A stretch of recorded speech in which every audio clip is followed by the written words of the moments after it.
It is still dark outside. Sandy is lying on her bed near the window. She is already awake. She doesn't move. She just listens. The house is very quiet. Outside, a truck goes past. Sandy turns her head a little. Then she is still again. She waits. This is what she does every morning. She waits for the sound that means the day is starting. There's a click. A light goes on in the bedroom. Sandy sits up right away.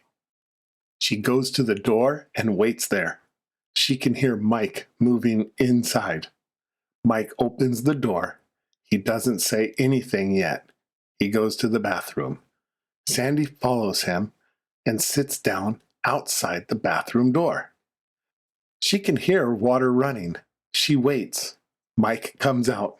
He goes to the kitchen. Sandy walks beside him. Her nails make a small sound on the floor. Mike opens the refrigerator. Sandy watches him. He takes out a small bag from the shelf near the door. This is Sandy's food. She knows this bag. He puts the food in her bowl. Sandy doesn't move until he steps back. Then she walks forward and eats. She eats quickly. She always does. Mike makes coffee. The machine is loud in the quiet morning.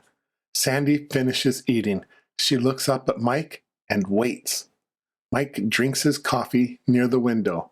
He looks outside. Sandy sits next to him. Then Mike goes to the hall. He opens the small cupboard near the front door. Sandy stands up fast. Her tail starts to wag. She knows what's in that cupboard. She knows what comes next. Mike takes out the leash. Sandy walks to the door. She can't be still now. He clips the leash to her collar. She pushes her nose against the door. The door opens. The morning air comes in. It is cool and it smells like the grass and the street. Sandy steps outside first. Mike follows her. They walk down the path together. The sun is just coming up. The street is quiet. There is no one else yet. Sandy doesn't know what day it is. She doesn't know the plans for the day. She just knows the walk has started, and that is enough.